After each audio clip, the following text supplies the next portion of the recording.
সূরা ফাতিহার একটি আয়াত ৪১ বার পড়ে আল্লাহ তাআলার কাছে যা চাইবেন সেটাই আল্লাহ তাআলা আপনাকে দিয়ে দিবেন। সূরা ফাতিহা এত সহজ একটি সূরা, এই সূরাটা পারে না এমন কেউ নাই। বিশেষ করে এই সূরাটা কিন্তু আমরা একেবারে ছোটবেলা থেকেই ইমাম সাহেবের পিছনে শুনতে শুনতে আমাদের মুখস্থ হয়ে গিয়েছে। সূরা ফাতিহার একটি গোপন আয়াত রয়েছে। গোপন এই জন্য বললাম, আমরা অনেকে আয়াতের কথা জানি না। এই আয়াতটি পড়ে যদি আপনি দোয়া করতে পারেন, অবশ্যই আল্লাহ তাআলা আপনার চাওয়া পাওয়াগুলো কবুল করবেন। এই সূরা ফাতিহা হচ্ছে পবিত্র কোরআনুল কারীমের ভিতরে যত যা কিছু আল্লাহ তাআলা দিয়েছেন, সূরা ফাতিহা হচ্ছে তার সারমর্ম, সারাংশ হচ্ছে সূরাতুল ফাতিহা।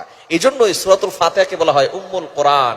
এই সূরা ফাতিহার ব্যাখ্যা নিয়ে, এর ফজিলত নিয়ে যদি আলোচনা করতে হয় তাহলে ৫-৬ দিন সময় লাগবে। সূরা ফাতিহার ভিতরে এমন কথা আল্লাহ তাআলা ঢুকিয়ে দিয়েছেন। শুরুতে আল্লাহ তাআলা সূরাতুল ফাতিহা দিয়েছেন। এই সূরা ফাতিহার ভিতরে শিফা রয়েছে। এটাকে উম্মুল কোরআন বলা হয়, কোরআনের মা বলা হয়। শুধু তাই নয়, এই কোরআনের ভিতরে সূরা ফাতিহা হচ্ছে শিফা। অর্থাৎ আপনার অসুস্থতা বেড়ে গেলে, আপনি অসুস্থ হয়ে পড়লে, বিপদে পড়ে গেলে এই সূরা ফাতিহা পড়ে ফু দিলে আল্লাহ পাক রব্বুল আলামিন আপনার অসুস্থতাও দূর করে দিবেন। সুতরাং সূরা ফাতিহার ফজিলত হচ্ছে অনেক বেশি। আপনি যখন দেখবেন যে আপনি কঠিন বিপদে পড়ে গেছেন, আপনার দোয়া কবুল হচ্ছে না, তখন আপনি তাহাজ্জুদের নামাজের সিজদায় গিয়ে সূরা ফাতিহার একটি আয়াত পড়বেন। সেটা হচ্ছে সূরা ফাতিহার ৫ নম্বর আয়াত, ইয়্যাকা না'বুদু ওয়া ইয়্যাকা নাস্তাঈন। আমরা যখনই নামাজ পড়ি তখন আমরা এই দোয়াটা পড়ি। নামাজে যখনই আমরা দাঁড়াই তখন সূরা ফাতিহা পড়ি কি পড়ি না? তখন আমরা এই দোয়াটা পড়ি, ইয়্যাকা না'বুদু ওয়া ইয়্যাকা নাস্তাঈন। I worship you, I ask you for help. আয় আল্লাহ, তোমারই ইবাদত করি, তোমার কাছেই সাহায্য চাই। আমরা সাহায্য চাই কার কাছে? আমরা আল্লাহর কাছে সাহায্য চাই।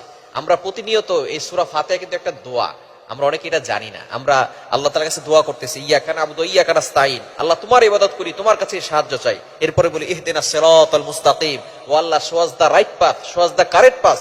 আল্লাহ আমাকে সঠিক পথ দেখাও, আল্লাহ আমাকে সঠিক রাস্তা দেখাও। কি চমৎকার দোয়া আল্লাহ তাআলা আমাদেরকে সূরা ফাতিহার ভিতরে শিখিয়ে দিয়েছেন।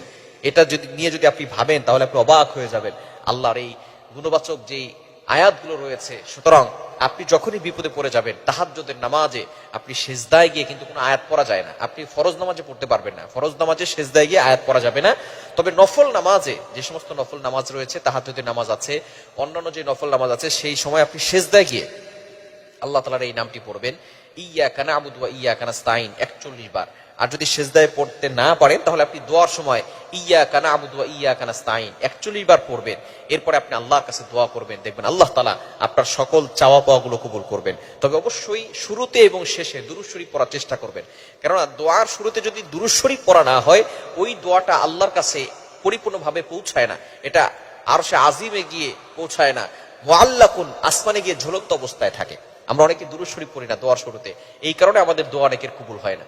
যখন একটা এক্সাম্পল দিলে সুন্দর বুঝতে পারবেন, আপনি যদি কাউকে মেসেজ সেন্ড করেন, যদি আপনার ফোনে অ্যামাউন্ট না থাকে তাহলে এটা পেন্ডিং অবস্থায় থাকে। ঠিক তদ্রুপ ভাবে আপনি যখন